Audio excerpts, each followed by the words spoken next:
are you going to ask me questions? It is May the 20th, 1997. We're here with Russell Sheehan of the 714th Battalion and Tank battalion. Tank Battalion, yes sir. And my name is Slade McClendon, representing Abilene Christian University's History Department. I'd like to start just from the beginning. If you could tell us about your experiences growing up in the 20s and 30s, what your parents, your community was like. Well, growing up, my mother wanted me to take piano lessons, which I did for 3 years. And it was a middle-class community. And I didn't care for the piano. My mother was an excellent pianist. After because I liked sports, I loved sports, which I got from my father. And the boys used to be playing baseball out in front of our house in the street when I would be called into the house and have to practice the piano. So after 3 years, the teacher said, I think he's had enough and we'll just stop, which we did. Now at that time, I lived in a small town. Actually, I can tell you the name of Springdale, Connecticut, yes. And the one and only high school was in the major town, some, I don't know, 20 miles away maybe, in Stamford, Connecticut. So, and there were so many other adjoining small communities that all of us, after we graduated from elementary school, the 8th grade, we had to go to a junior high school, which was not far from the senior high school, but it was about a half a mile away. And we went there for 1 term. And while I was there, I entered a ping pong tournament, which I, to this day, regret that I sort of tanked. I didn't tank, but I think I could have beaten that fellow that finally won it. I reached the semifinals, and then 2 of my friends from back in Springdale showed up. I don't know how they knew I was competing, because this was in the gymnasium after school. And anyway, they came in and they said, they said, Russell, what are you doing here? And suddenly, that just shook me up, I thought, yeah, what am I doing here? I was a... And then I got afraid. I thought, if I should do well, I'll probably have to get up and give a speech. And I was deadly afraid of getting up in front of the class or the assembly, whatnot. So anyway, I lost to this fella. I'm not sure whether it was the semifinals for the school or the final, but anyway, I lost. And to this day, I've finally I've accepted it that I was just a kid, and nervous and so forth. And but I regret, because deep down inside there's a slight feeling that I didn't give it my very best in that last match, partially due to my friends who made me nervous and started me thinking, whereas before I was doing it automatically, So anyway, I did graduate. I better jump along because we've got ground to cover. I graduated in 1939, which was a year ahead of time. That's a story in itself. I was just 17 when I graduated, and I looked about 13 or 14. But anyway, I'll leave out my sickness when I was a child and how I almost died of pneumonia and all that.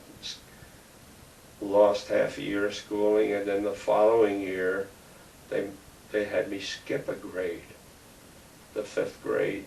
Boy, I could belt the people who did that. The classes were getting too big, so they just automatically took about 5 or 6 of us and said, you're going from the 4th grade to the 6th grade. And I could give you, almost write a small book or a pamphlet on that. I'd never let any of my kids or relatives do that. Anyway, I graduated from high school, and even long before that, when I was in the 9th grade, my dad, who was not a college graduate, he was raised in very humble surroundings, but very ambitious. He said to me as a 13-year-old, and I'd never been away from home, I don't know what you're going to do with your future, but you're going to go to college. And I almost started crying. I thought my father was banishing me to Siberia. When I was growing up, that was the ultimate thing, to be an outcast, to be sent to Siberia, which at that time was terrifying. And I was so shook up, Well, and I think it may have affected somewhat my high school grades, which were average for the most part. I liked the sciences, and as I found out later, I was pretty good in English. And is this all going too far into the past? You're doing great. Okay, so anyway, I went away to school, first time away from home. The school was in a process of changing from a state college, an agricultural school in Connecticut, to a university. A lot of the buildings weren't even completed. For example, the library and so forth. And that was kind of disruptive. So I went there, and I'm not too keen about revealing this, but I went there 3 years. I had about a C average for 2 years. That 3rd year, I was studying to be a chemist.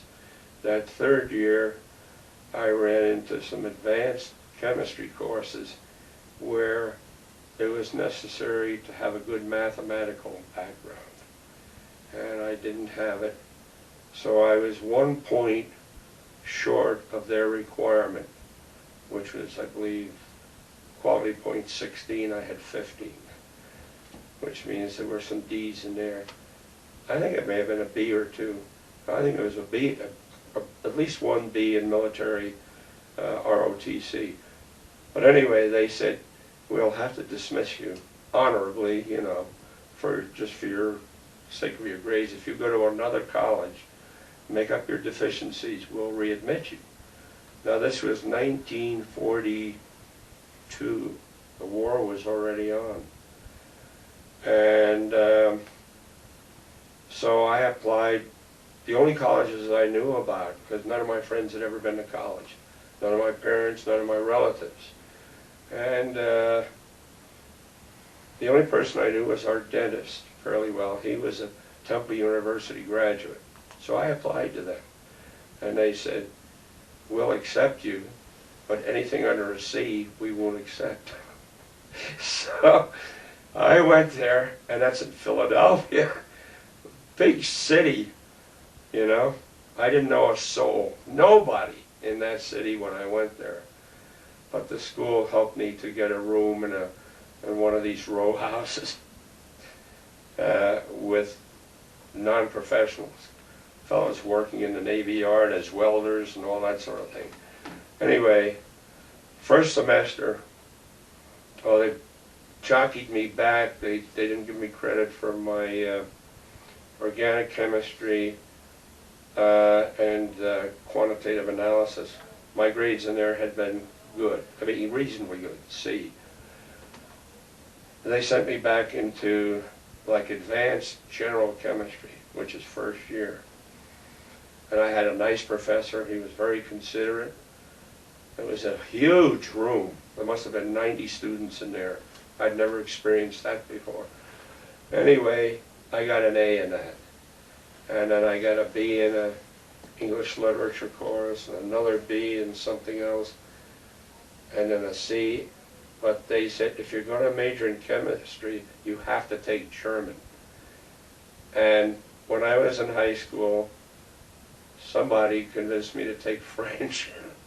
So I had 3 years of French, which just went down the tubes. And so anyway, to make a long story short, I sent my results back to the University of Connecticut after the first semester. That must have been the winter of '42. And they said, you are making very good progress.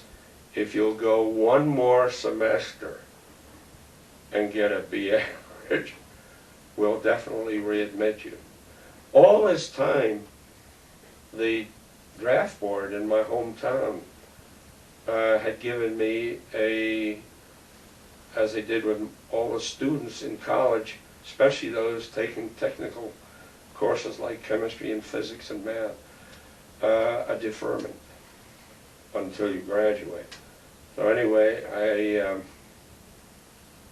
let's see what happened next. Oh, so I went back to Temple. I still had that bugaboo of German to take. And again, the German professor looked like a real bully. He looked like a Nazi. I mean, he was a big guy with a butch haircut, not to take anything away from you, but he was big and overpowering. And he was very demanding, and those German verbs and the way everything's reversed in a sentence, I got a D again. And I was in an advanced chemistry course, qualitative analysis.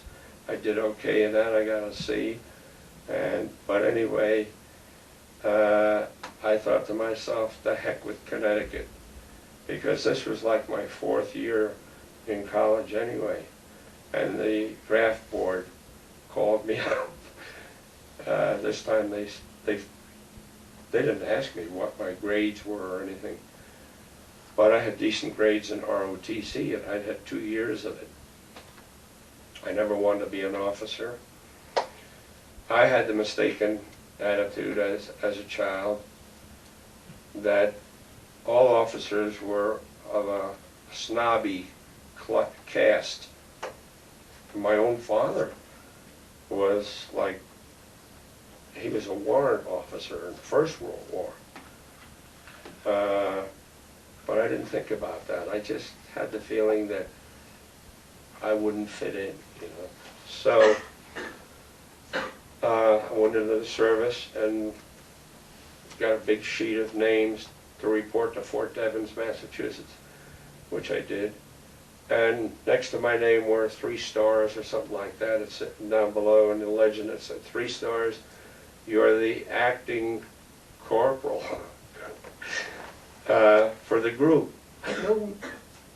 I guess they figured with my ROTC training that would cover it. Now I knew how to read maps and march, cadence march, and the rifle maneuvers and all that stuff. But I didn't know anything about. I should have gone. Looking back, I should have gone to the next higher person. If there were, I don't know if there was a sergeant on board, and said, "What do you want me to do?" And common sense now tells me I should have taken attendance of the men on my list. But I didn't know them because they were all from different cities throughout Connecticut. The train was picking them up on the way to Massachusetts. So I didn't make a good impression with that, I guess. I got up to Fort Devens, and I got off the train milling around with the other people. And lo and behold, I saw a fellow there I recognized who was already a captain. And he was one of my, not close friends, but fairly close friends. But he came from a military family. He took 4 years of ROTC at Connecticut. And his father or grandfather may have been a general, I don't know. But he had that background. And Hutch, we called him. I liked Hutch. I didn't dare go over and say, "Look at me." If he wouldn't have, I don't think he saw me. Well, he may have. But anyway, the next thing I know, broke us, I guess they made up this new unit. And we didn't know where we were going. I don't know how many there were of us, but there was about 8 or maybe 10 cars from the First World War, railroad cars, not quite cattle cars. Uncomfortable as heck. Stiff backs, you know, no cushioning, nothing. We traveled for either 2 or 3 nights to get from there to Oklahoma, Camp Gruber, Oklahoma. And then we found out when we got to Camp Gruber, we were all rookies, you know, that we were going to form a new outfit of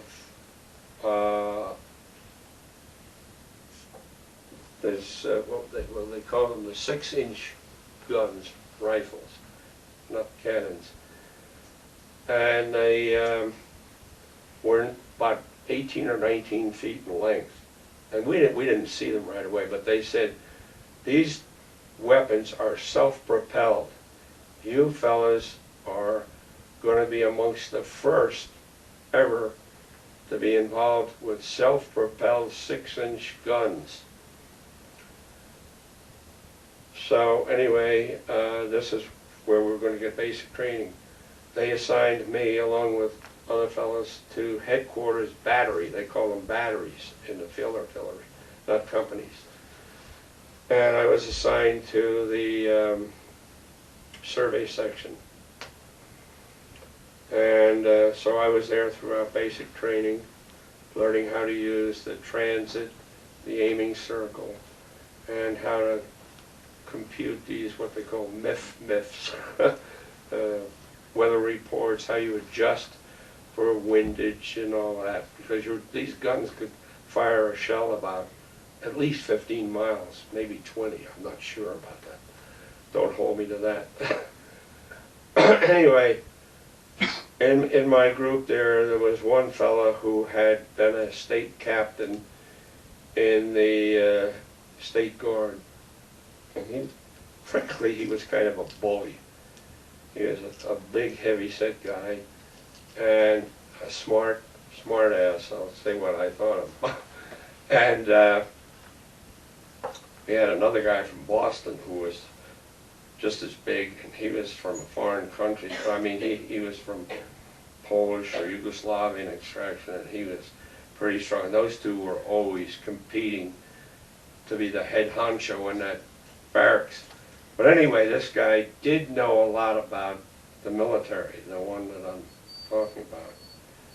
And towards the end of it, all these guys talked about was going to OCS, because every one of us had a score of better than 110. Mine was 124 or 5. I'm not quite sure about that. Anyway, I was as naive as could be, but I listened to this guy, and he was always reading the bulletin board, and he was putting down the sergeants. He treated the instruments with contempt, like that camera there. He slap it around and all like that. That infuriated me, because I was always brought up not to touch things that you don't know what you're doing. You know, you could turn the TV button on, and that's about it. Anyway. I listened to him at the break. I can almost visualize it. And I thought, geez, I'd like to get away from this guy, or, you know, apply for OCS. He found out from the bulletin board, which I said he was always reading, the OCS was closed, so none of us could go to that.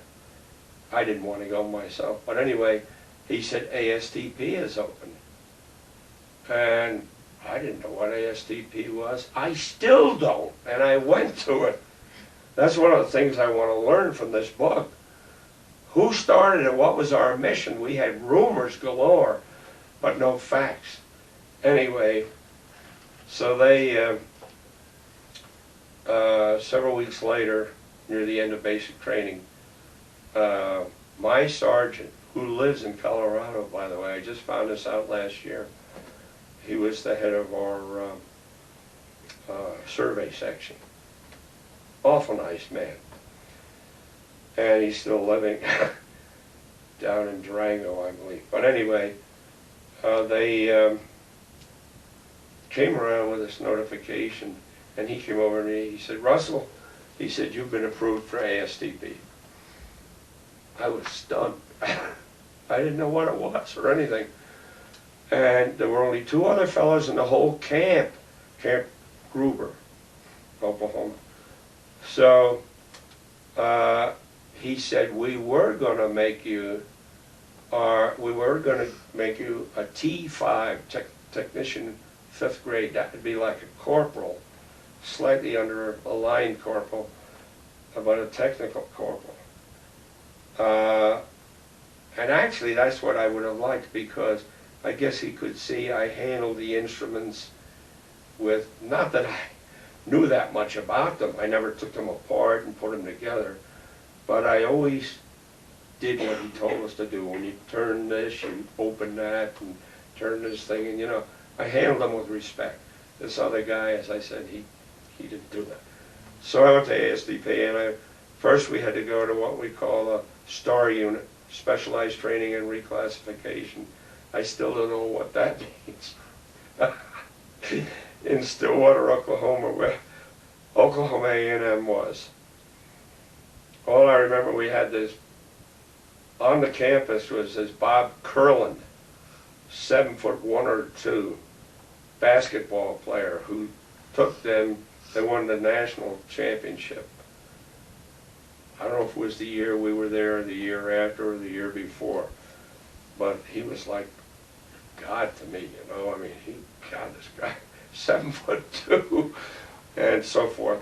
Well, anyway, we were there for a while, and the thing I remember is we ate very good food because the Air Force was stationed there too. We had Air Force chow.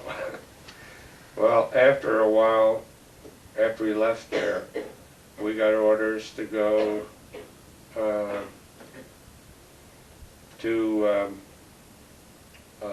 we didn't know where we were going, but we were going to Las Cruces, New Mexico.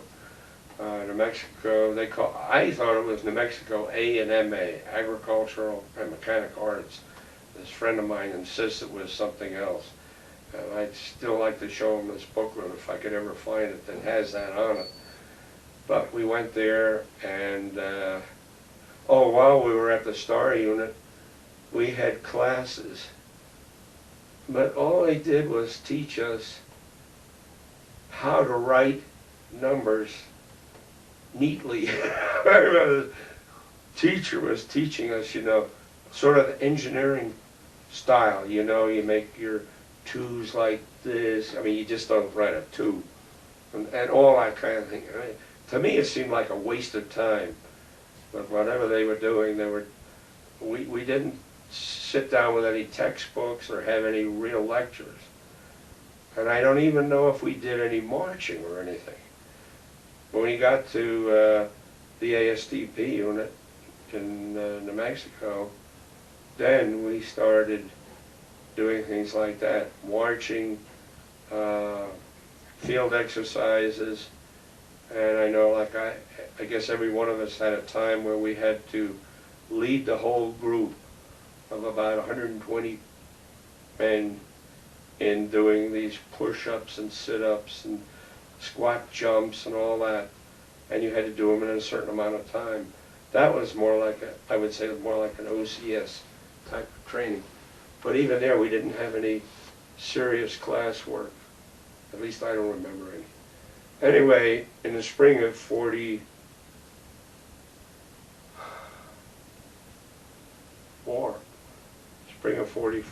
I don't know exactly when, the higher-ups closed down the ASDP program.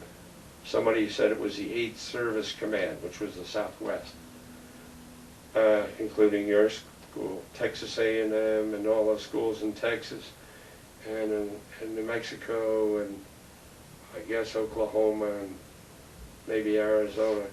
Anyway, they took the whole bunch of us and shipped us to Abilene, Texas. And I got a good story for you there. somebody met me, I guess at the train, in a Jeep. All I remember was those were the crummiest looking buildings, no paint on them, and it was dusty and dirty. I don't know about dirty, but dusty. And nothing growing, no trees, no vegetation to speak of. Anyway, I got there, and somebody, maybe the first sergeant, told the driver of the Jeep, take him out to the tanks. And they assigned me to, I think it was, I was in C Company, C3, third tank, you know. And oh, the noise, the tanks were all out there. I'd never seen a tank in my life, I don't think even in the movies. And the noise of about, at least 20, 30, maybe 40 tanks revving up their engines, these powerful engines. It was almost ear-splitting.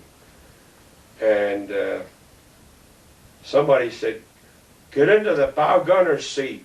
I didn't know the bow gunner's seat from Adam. But anyway, I could see this one cover on the tank was open. So I figured, I guess I'm supposed to get in there. It's the assistant gunner, or bow gunner as they call it. So, how do you get up there? Well, I used my ingenuity. I stepped up on the treads of the tank. It wasn't moving at that time. And I got slithered into the small opening of the bow gunner's seat. And there's no comfort there. There's no armrest or anything. And I sat down, and just before I sat down, the tank driver, I don't know whether he was another smart ass, I think, but I don't put that in there.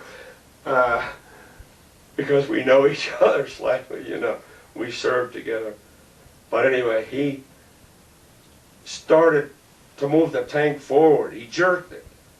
So I kind of fell into the seat, and I pulled the cover down. The spring was broken on it. It came down, bang, right on my third fingernail, smashed it. The pain was really strong. It turned black and blue later, and I don't know whether the nail fell off, but eventually it healed. But that was my start in the tank outfit. But as all us ASTB boys,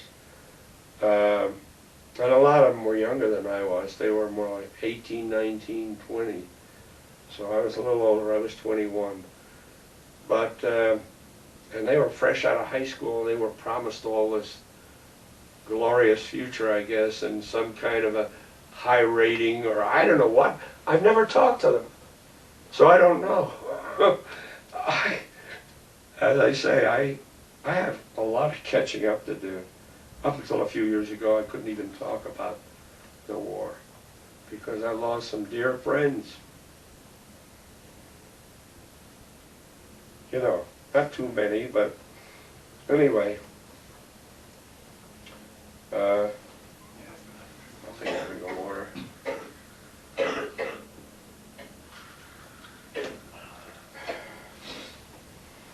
Let's see.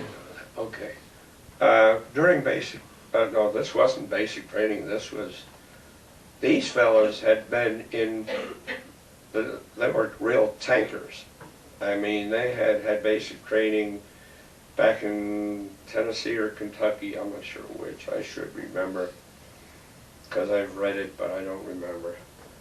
And they were knowledgeable. They had their jobs. Those who were drivers, and they had the appropriate ratings, corporal, sergeant, what have you. We were all privates or PFCs, the guys from ASDP. So we pulled all the ladies present. I won't use the words, but we pulled all the dirty end of the stick, task. KP, cleaning the toilets and the men's rooms, I mean, things like that. Um, However, I don't think I pulled KP more than twice.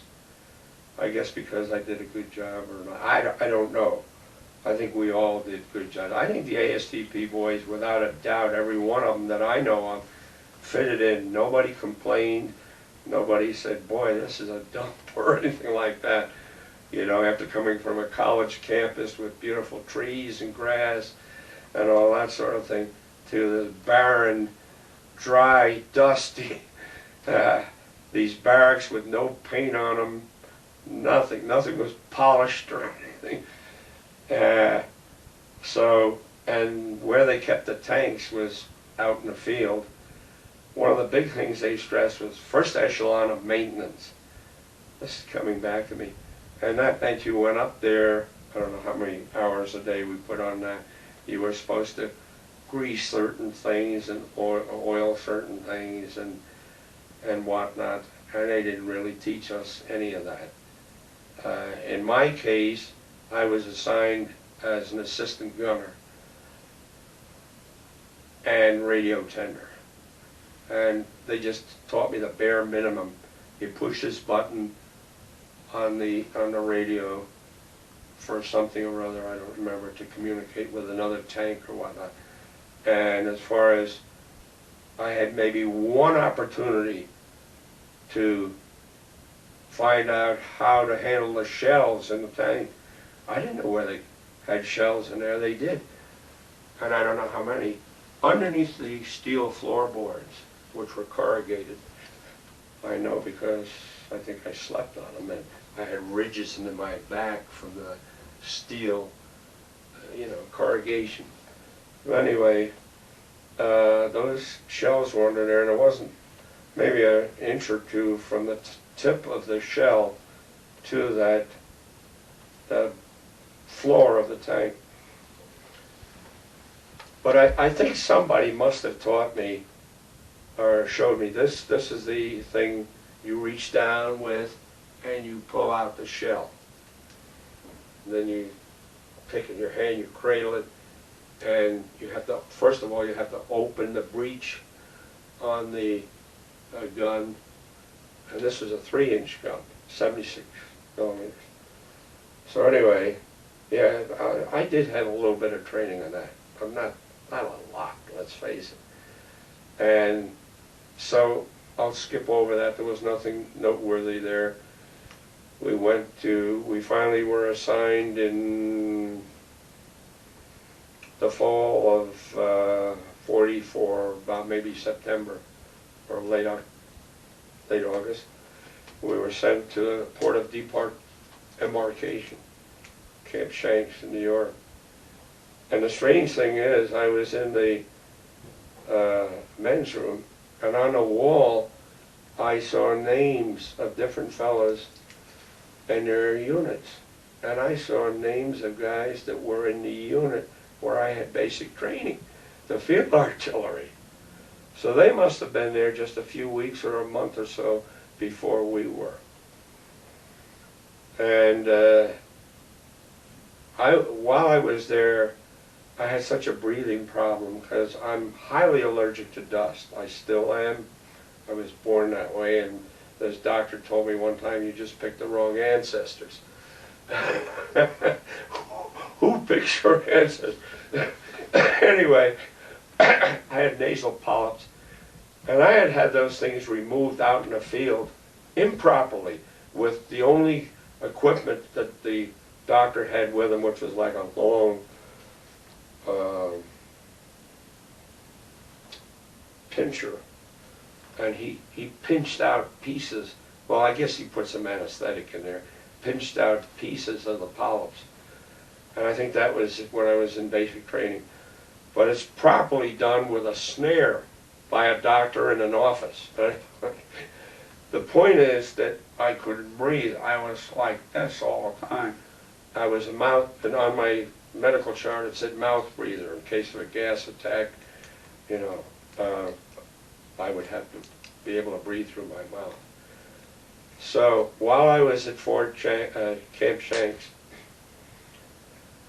my nose was so bad, I thought I have to see the doctor. So I went on sick call. And I didn't know it. I was an innocent kid. I had no evil intentions. The first sergeant gave me the proper thing. Well, I think he knew that I had this condition. So I went to see this doctor who was, I don't know, captain or a colonel, something like that, but a real medical doctor. And he looked at my nose and so forth, and he said, "Why?"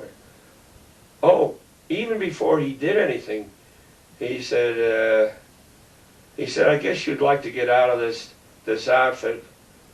They're going overseas." And I looked at him and I said, "I'm going overseas too. I'm not leaving this outfit. I just came here for relief from my nose." So then he asked me my name.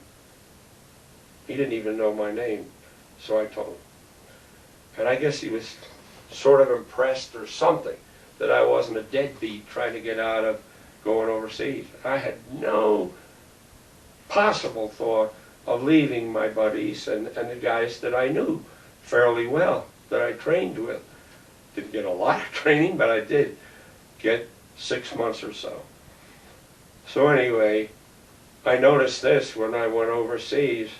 I never thought of it until much later. I didn't pull any KP on board the transport, no duties.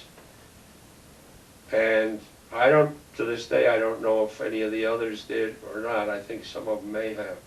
Because that was always kind of a mild punishment for something.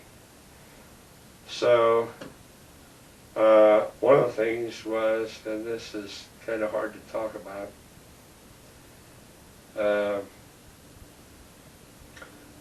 one of the sergeants, tank commanders of a different platoon from mine, I was in the first platoon, had a bed right across from me, a bunk, not a bed.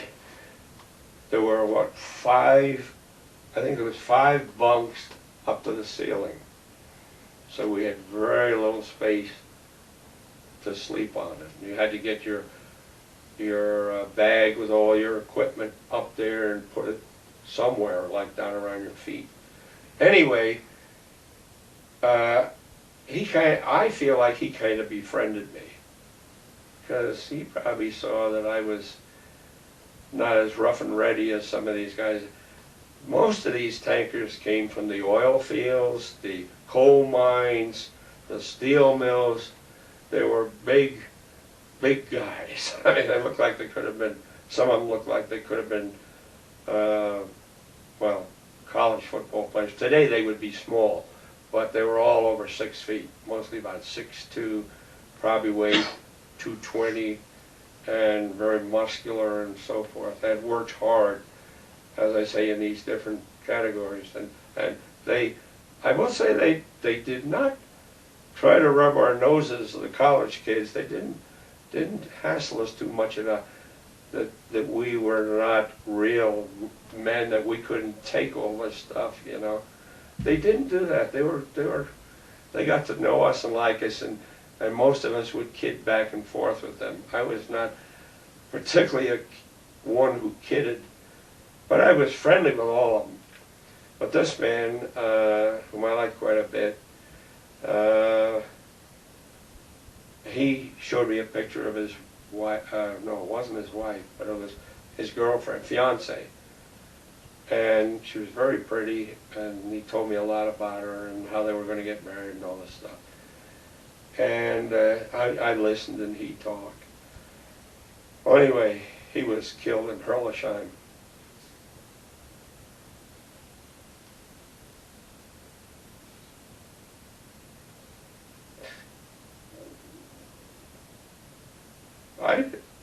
I didn't see it or anything, but the shell landed right inside his tank, blew up everybody.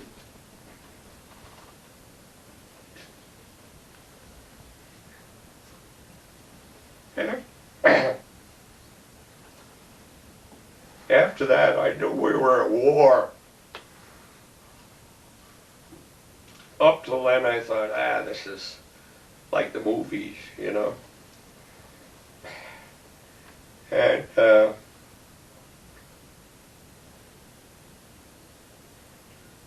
let's see, where am I? Well, I think we went into combat sometime in December. It's in the paper, the 12th, the Hellcat News, rather. I don't remember the exact date. And we couldn't really, I couldn't see the enemy. We were buttoned up, as they call it, with all the hoods down. And I had the mistaken idea, oh, we're safe, we're in this big steel tank. I never had heard of these German Tiger tanks that were 15 or 20 tons heavier than ours and had much more armament and all that. And I'll admit, when I heard about them and saw them, it was scary. But they, of course, we were more maneuverable. And we got there at a time when the war was sort of winding down. We knew that the Allies were going to win, but we were in action before the Battle of Bastogne. We weren't up in that area, we were further south. And I can't tell you, we were largely in Alsace-Lorraine. And I can remember this one character in our outfit was kidding with the girls in town there, you know, to get eggs from them, you know, from the chickens, because they had all these chickens and cows around there. And now the one thing that happened that stands out in my mind, and I don't know all the answers to this, and I would like to communicate with this one fellow who was in the ASTP also and was assigned to the same tank with me. I was in the turret with the tank commander and the gunner. He was down in front as a bow gunner or assistant gunner next to the tank driver. And when we entered for Hildesheim, our company, C Company,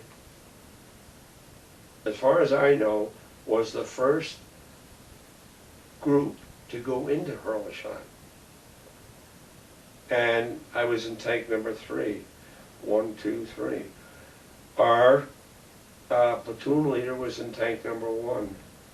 Well, we got into the town. We had to go over a bridge, like over this canal. And we got in there, and the Germans let loose and hit that first tank. And our platoon leader, as I remember it or heard it, I didn't see it happen, was hit in the stomach with shrapnel or something. So I guess the rest of them, I don't know if the rest of them in his tank were hurt or not, but what they did was they turned around and went back over that bridge, back to their rear echelon. So okay, now we're, even though we're tank 3, we're tank number 2 in the point platoon, the first platoon. And it was getting dark, I remember. We were on this narrow, dry street with no pavement or anything like that. And a few cows and chickens wandered across the street, but you couldn't see any people, none of the natives. I guess they were all hiding in their houses or in the basements. But the Germans had, I think, my understanding is they had machine guns placed up at further down that street, not maybe 100 yards or so, in a sort of a crossfire for anybody going through there. We didn't do anything. We sat in our tank and we looked through our periscopic sights and waited for further directions, orders. Well, tank number 2 got hit, not badly. I think it was just a mortar shell that hit the back of the tank, because we could see their marker on the backs of our tanks. We had these bright red, I believe bright red silk cloths, about the width of the tank, and about like that, to warn aircraft going over that we were friendly tanks, you know. And I do remember that got hit and blew up in the air. Next thing I know, one of our members in the tank said, I think the man's name was Reed, Charlie Reed.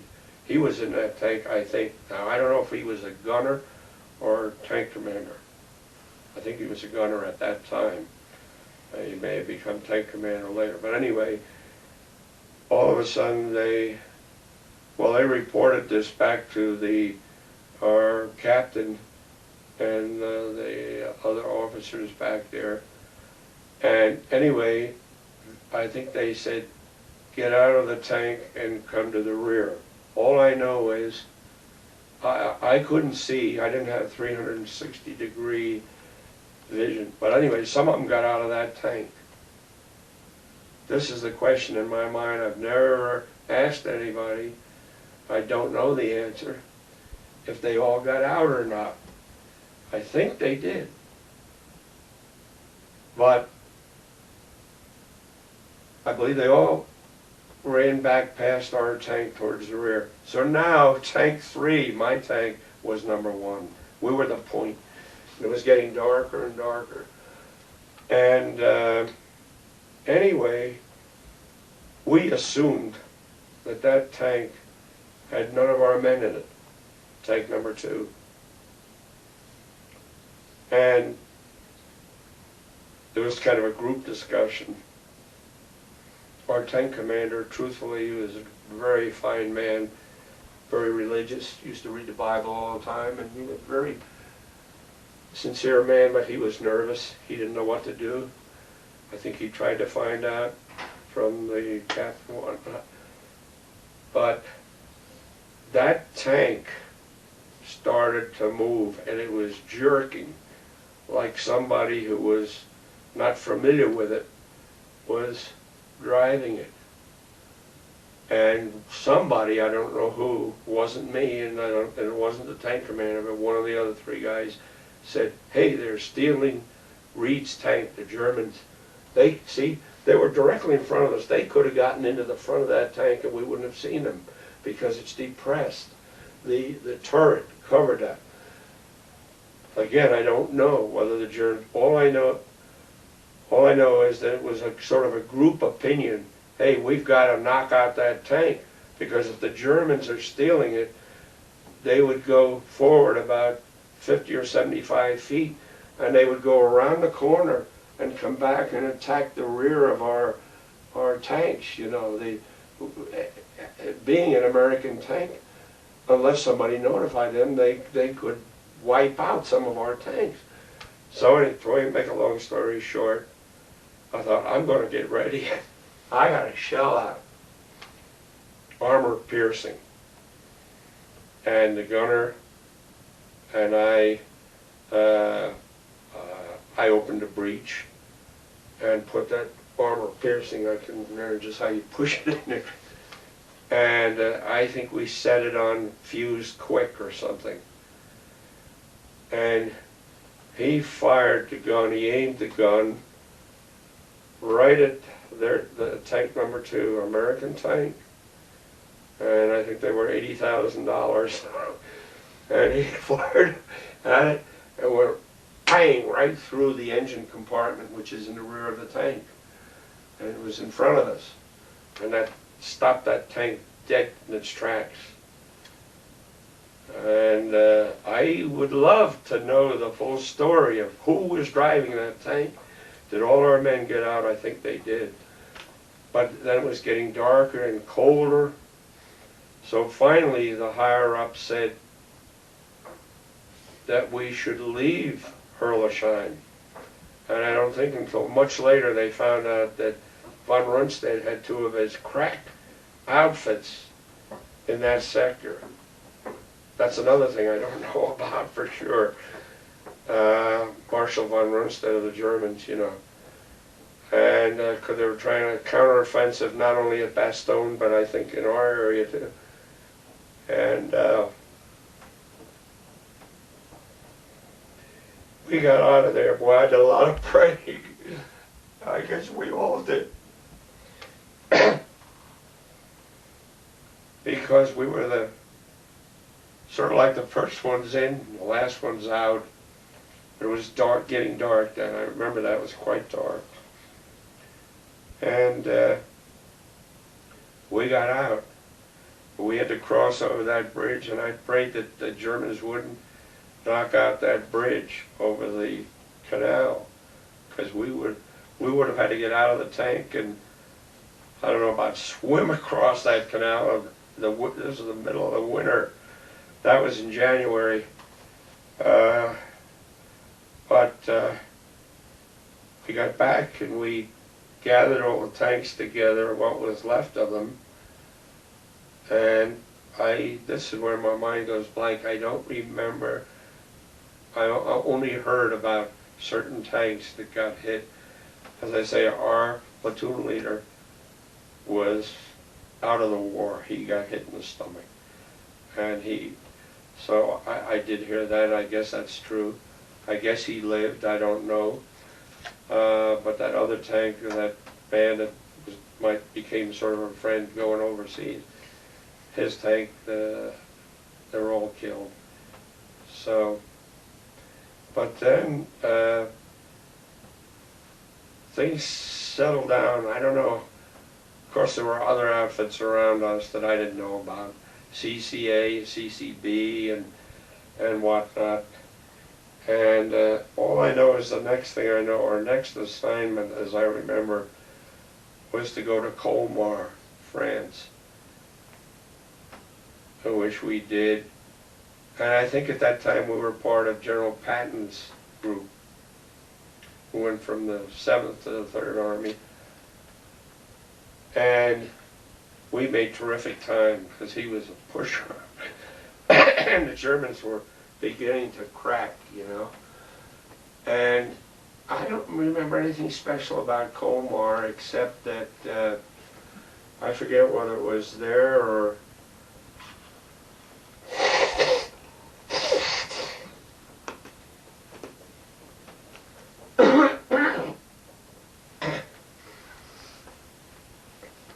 that we started seeing Germans laying down their weapons. They were what I would call old men. They were young compared to me now. I mean, guys in their late 50s, pot bellies and so forth. They drunk a lot of beer. You knew they weren't kids. And teenagers, 13, 14, 15. And they were just throwing their helmets down and their rifles and all that stuff.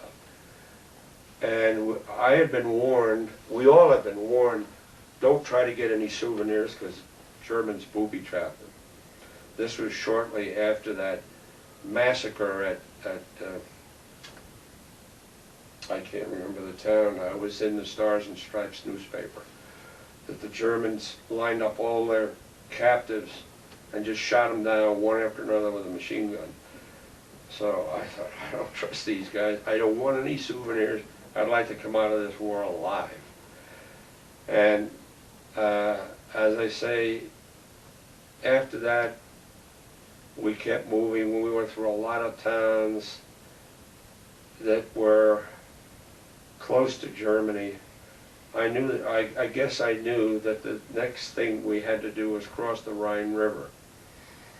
Well, anyway, before we crossed the Rhine, and here's where I kind of blank out, I was reassigned to a different tank. I mean a different platoon. I think it was the 3rd platoon, rather than the so-called fighting first, which I had been in. And I don't know why I thought it was a promotion. I thought I was becoming a sergeant. And I'd stand up in the turret, you know. This was back, sort of like in the rear. We were kind of in the rear while new guys came in from the United States from the repo depot, the replacement depot. Anyway, one day at that time, first sergeant, I think, was his title. Later on, he got a battlefield commission. Was either a second lieutenant or a first lieutenant. He came over to me, and I do remember that I started.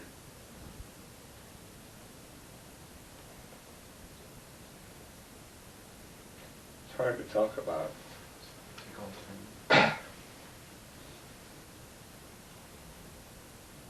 I saw these bombers going overhead, American bombers.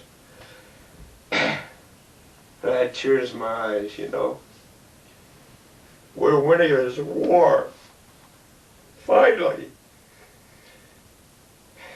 Anyway, somebody may have seen me shedding a few tears, and he's not tough enough. Anyway, the first sergeant came to me and said, "I'd like you to come with me." I didn't even have enough sense to ask him where we're going. Maybe I did, and he said, "You'll see." So he took me to what apparently was a field hospital, temporary tent with men and women, probably nurses and doctors, although I don't remember any markings. They probably had them. That's the last I saw of the outfit. I know I went to different hospitals in France. I think I went to Marseille. And then, as I say, this was only about 5 weeks before the war ended in Europe. I do know that I was in a hospital in Georgia. I don't know why. I guess I'd never been to Georgia, but it seems to me I remember being in some hospital in Georgia for a while, not very long. And then they sent me from there back to Massachusetts by train, and I was hallucinating terribly.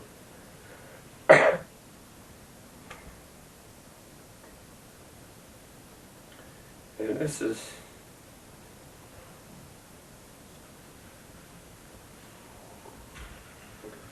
a confidential story. I don't think I'd want this in the book. But when we got to Washington, D.C., we passed through Washington, I started to get dressed. And one of the sergeants or whatever said, "What are you doing?" I said, "I'm going to the White House." As a kid, I read the lives of some of the presidents. And in my disturbed condition, I thought I was supposed to go to the White House, that I'm the president. Well, he talked me out of it. There was a little bit of mentality, common sense there. He said, "You don't want to go there." And he was very soft-spoken. So I got back in bed, but I do remember that. As a kid, I read these books and so forth, and they were heroes. Nowadays, kids don't have heroes, which is a shame because there's some legitimate heroes out there. But anyway, I was sent to Cushing General Hospital in Framingham, Massachusetts. I couldn't think of it. That's the first time I thought of the name of the hospital. And apparently, while I was there, I didn't know this, but the man we called Smokey Joe, who was the battalion commander, was in the same hospital. He had been wounded in the thigh with shrapnel or something, or they broke his knee was shattered, I don't know. But he was the only one there that I never saw anybody that I knew from any place. And I saw a lot of guys that were, some of them would just sit in a corner and they'd be there all day, you know.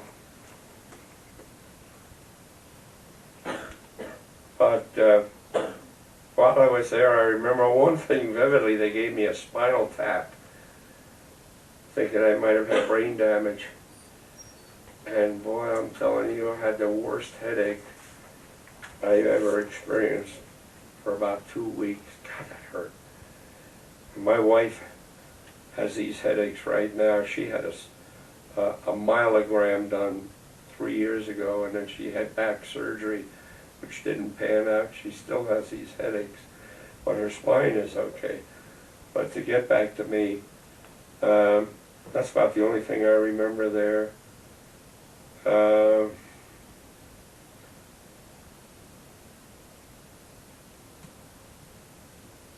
Except that there was a man there, and I was wacky, as I said.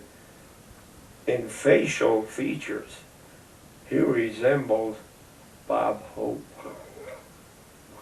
only a much older, tired, sicker Bob Hope. And that name Hope was the key thing with me, not him, because I never talked to him. I don't think he ever talked to anybody. He just sat there in a corner and did nothing, I could see. And while I was there, I didn't know this till, I don't know how much later. I guess after I was out of the service, maybe a year or two later, that President Roosevelt died in April. I didn't know about that. We didn't see any newspapers or anything. In July or August, whenever it was, they dropped the atomic bombs. I didn't know anything about that. In fact, I didn't know when the war actually ended in the East, you know, on the Far East against Japan. But anyway, in late September, they discharged me, but before they discharged me, they had a very small ceremony. And I don't know if it was then or not, but I was showing somebody there how to assume a prone position with your rifle. And as I did so, and I've often thought, you were showing off, you should never show off.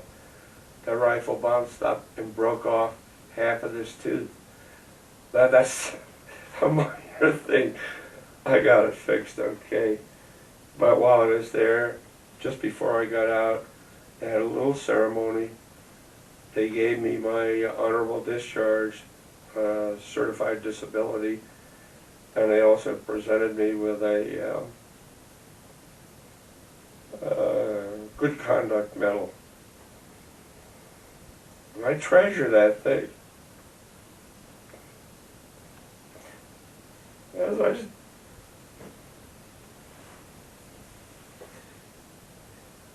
I say, I had no visible wounds. But anybody could see I was a zombie, pretty much. Even when they discharged me, and like an idiot, I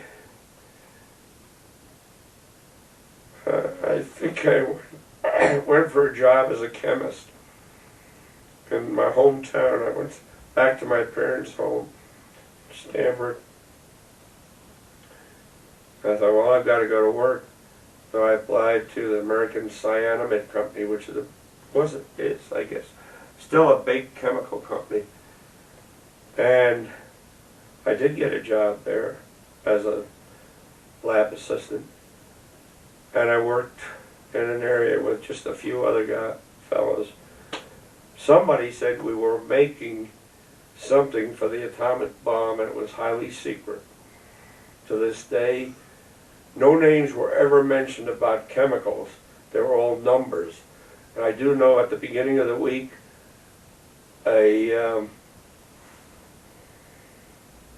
what's that car that people use to go to on picnics? We never had one. Oh God, my memory fails me on this. Station wagon, yeah. A station wagon would come up to our building, which was in the back of the main building, kind of in a wooded area. And they would deliver, I think there were two, like about 5-gallon cans. Either they delivered them or they received them. No particular, maybe there were a lot of numbers on there, black cans, I don't know what it was. But anyway, I told them when I went to work there that I would only work until college started again mid-year, because when I got out, it was late September, and I didn't know that I was so sick. And I don't know whether I should go into this, the mess I made of going back to college after I left this job. My advisor was a chemistry professor and kind of a goofy guy. He talked sort of like I did. The story was that one time in a laboratory, he had a beaker, probably a 400 milliliter beaker of water on his work area, and someone advertently or inadvertently switched it with a beaker of concentrated sodium hydroxide, which is lye. And he drank that stuff, and I suppose he coughed it up immediately, but it damaged his vocal cords. And it was a favorite thing at Temple that people would mimic him. I had the greatest respect for that man. I should hate him because what he did to me. He was assigned as my advisor. And when I went into his office, and Temple was a poor school, really, although they're growing, but basically they're certainly not like University of Pennsylvania or Princeton, Yale, Harvard, or something like that. Well, they have tough teachers, and their academic standards are high. But he called me into their chemistry office, and I'm sitting there, and he said, like this, "Well, what are you going to take?" He didn't ask me where I'd been, what I was doing, what happened to me, nothing.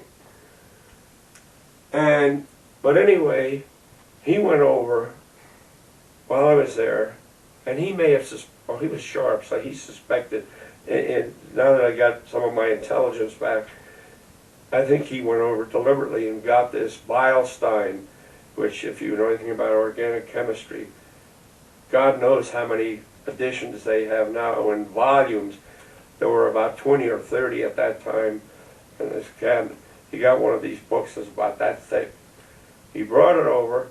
I'm sitting there, I'm trying to write down what I should take, second year German or something, even though I had had D's in my first year and everything. He comes over and he takes this book, opens it, and drops it.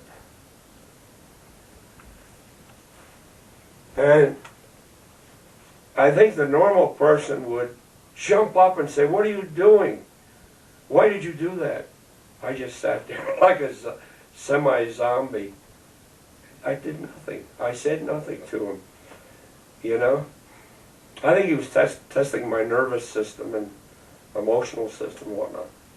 So anyway, he lined me up with the courses that theoretically a healthy person would take after what they'd had previously. And he put me, I believe, I'm not sure of this, advanced organic chemistry, physics, which had a lot of math in it, and our physics teacher, who was an MIT graduate. Anyway, and I never could get that theory of gravitation, the acceleration, F equals ma or whatever, I don't remember. Because I couldn't handle the fractions that are involved and so forth. Anyway, he gives me advanced organic physics, second year German. I don't think he put a softie in there at all. So for the first time, I actually flunked 2, maybe 3 subjects. I have my records at home, I don't know. Nobody said anything to me with those lousy grades. And they gave me a chance to repeat it the next semester. I didn't do any better. Maybe a little bit. Oh, I think they stuck an English course in there. And I got a B in that. And maybe, psychology. I got a passing grade in that, a C or a B. But any other technical, advanced chemistry, physics, math. Oh, I did well, as I recall, in analytical geometry, where you see the spatial things. And my math teacher was very good, and that had a lot to do with it. But anyway, I wasn't doing well. So finally, somebody, the dean, called me to the office one day. And I'm standing there. I always wore not a suit, but a jacket. Most of the Temple students, I won't criticize them, but they didn't dress like semi-professional people, in my opinion. I mean, they'd come in there dressed any old way, practically. But anyway, I always wore a sport jacket, a shirt and tie, slacks to class. Well, anyway, the dean, I stood in front of the dean, and he said, he looked at the record, he said, Russell, you can't go on this way. We can't permit you to stay here. Unless, he held out a little hope. He said, unless you're willing to change your major from chemistry to English. Because he said, I've looked at your high school record. Finally, somebody looked at it. I didn't particularly care that much about English, although I like to read and so forth. But I had decent grades. No A's, but a lot of B's and a few C's. So he said, I'll let you stay here if you switch to English. Well, in my mind, I was so relieved, as I was terrified of him to begin with. He was very professorial, snow white hair and dark suit, Princeton graduate. He had written a book on organic chemistry and all that. He kind of was intimidating, but he was pretty gentle. Anyway, he said, I'll let you stay if you switch to English, which I did. And I went to summer school, and I went whipped right through 4 courses in summer school. So I darn near graduated. I graduated in '48. And if I wouldn't have graduated from anything if that hadn't have happened. And even though I was a mediocre typist and didn't own a typewriter, I wrote out all my not term papers, but papers for every English course in literature. Study Milton, Shakespeare, Byron, all those people. And I read the things, and I wrote these papers in longhand with my lousy penmanship. The teachers, I think, were kind to me. Well, my spelling was always excellent, and my punctuation was good. I didn't know a thing about footnoting, and I never had a course in that. Opsite and this and that, IBAID and all this. I didn't have that. So, but anyway, I got my degree in, I guess, the winter of '48. After having started college at a different school in Connecticut in '39. Of course, you've got the war in there and the after effects. But it's amazing to me, I never thought that I might have been in the wrong field because of the lack of that course in fractions. If I'd had a tutor and caught up with that, because in high school I had problems with algebra where we got into logarithms and things of that nature. And so my math grades in high school were not too good. But I did, as I say, I think I got a B in analytical geometry, not chemistry. So anyway, I think I'm kind of running out of gas, and you're probably Yeah. tired of hearing me. I usually there's some follow-up questions, but I don't know. Yeah, I think. I can't think of anything. Yeah. Was there anything special you wanted to say about the base in England before y'all came over? Oh, Tidworth Barracks. Nothing real special. I do remember going on there was a couple of things. I did go on a weekend pass once. I think I was alone, but I can't believe that, because I wasn't the type of person to travel alone, especially during blackout, to go to London in the blackout. But I remember going down this street. Well, two things I remember about England. Oh, there's more than two. One, that I think a prostitute, I may have passed a house of prostitution, I don't know, but this female voice said something like, "Hi, soldier." Like that, you know. Well, I was more scared than anything, and I just kept going. That I remember. It was pitch dark. I couldn't see anything. The other thing I remember is being in London when one of those buzz bombs came over and landed in the outskirts of London, and I was talking to a soldier from maybe Australia, I don't know, but the sidewalk just shook like that. And the other thing I remember is, I don't know if that was the same weekend pass or not, I went to Westminster Abbey, and I was so awestruck when I went in there and saw of course Churchill was still living, but the man who had been Prime Minister, who came back from Munich, Germany, with that piece of paper from Hitler, which was like toilet paper, you know. He said, "Peace in our time," with, I forget what he called Hitler, but he gave him a big title, you know, Prime Minister or General or whatever it was. And this was only about 2 or 3 years later. Here was his crypt in the ground in Westminster. The brass still highly polished. His name, date of birth, death, and so forth.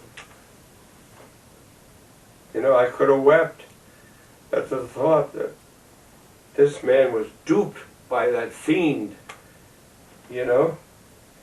But then also in there, they had the Poets' Corner. God, it seems like all of civilization is buried in Westminster.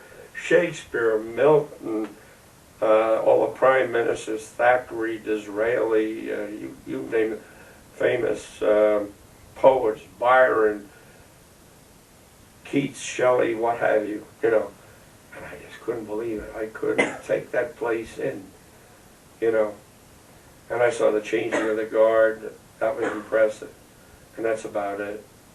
And then I didn't know this till years later. I read it in our paper that on the way over from England or Southampton, wherever we left, to France, and we went up this river, and the boat in back of us carrying soldiers hit a mine and blew up. I didn't know that. I read that.